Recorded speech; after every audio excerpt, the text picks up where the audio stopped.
Okay, we've got a service call here. He's not out of service, but outdoor unit is making a lot of racket.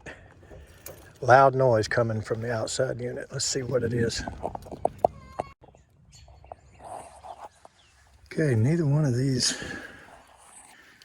fans are making any racket, so I don't know if the stick or something was in one of them or what, but look at these drains.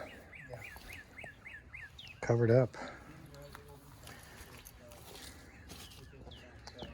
So I don't know if these are going into something.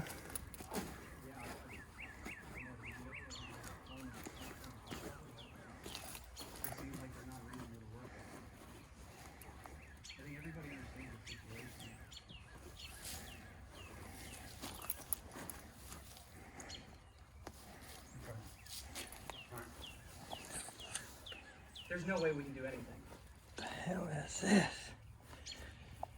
What the heck is this?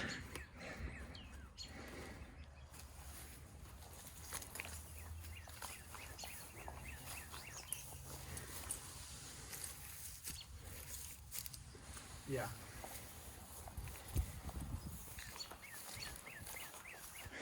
If you say so. And then more money. And then we resolve.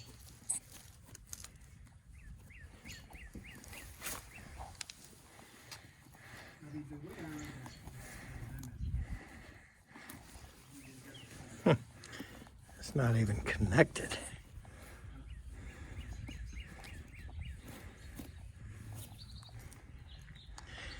That is a problem.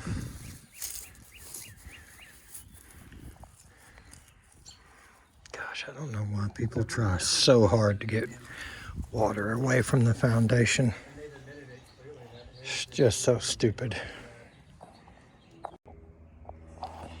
All right, this is actually not what he called me here for.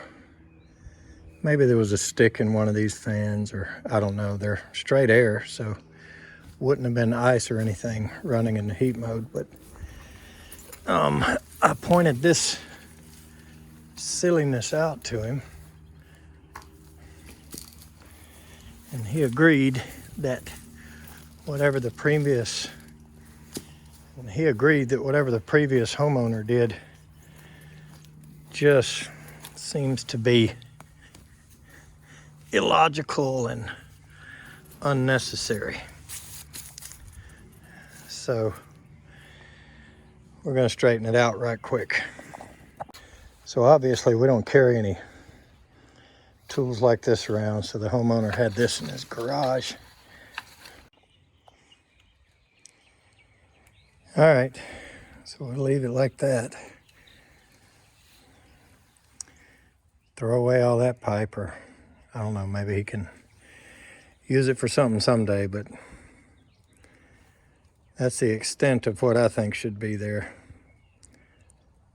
I don't even see the point. I would just drain it right straight out there, but I guess it causes a mud hole against the house, mosquitoes, I don't know, but this is going to be a moist area out here, so no matter where you put it, still going to be water. Look what they did with theirs. They just spread it. I don't see how that did much, but it just took it, put some over there, some down there. Water's all going to go to the same direction of the same place eventually, no matter what. So wherever the low spot in this whole area is, it's all going to gather there. But anyway, that's something homeowners like to do, is control where the water piles up at. If I'd have had a couple of 45s, I might have stuck them on the end right there, but didn't happen to have any.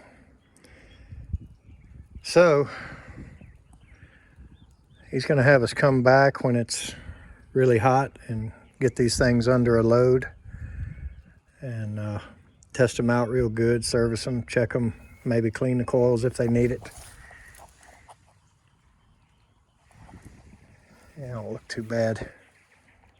But that's all we can do today. All right, so that's a perfect example of why you don't DIY your drain lines. What happens is, like what we saw there, you know, people come along with mulch or they do whatever they're doing later and they don't pay attention, they don't know what they're doing, and bust it loose, and then it's buried underground, clogged slap up, and it will eventually build a cake of mortar there that's tough enough that it plugs the line and backs it all the way up. I don't care how far it is, 2 stories, whatever. When the water can't get out, it will fill that entire pipe up. Start going into the overflow pan. So anyway, he's gonna have us come back, like I said, and on a good hot day, a good warm day at least, and we'll do a full service at that time. But right there, what you saw is a perfect example of why you don't fiddle around with your drain lines and try to just pipe it anywhere you think you want it to go. I mean, it's going to go to the lowest spot no matter what. So anyway, I thought that might satisfy him, and so I got it out to the edge there of the bed, and he was fine with that. But as I said, it was actually the previous homeowner that did all that, and he thought it was kind of silly too. So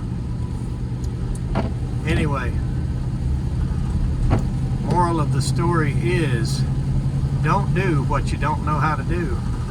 The simplest little thing can really cause a problem, and that would have definitely been a problem eventually. All right, let's keep going. Thanks for watching.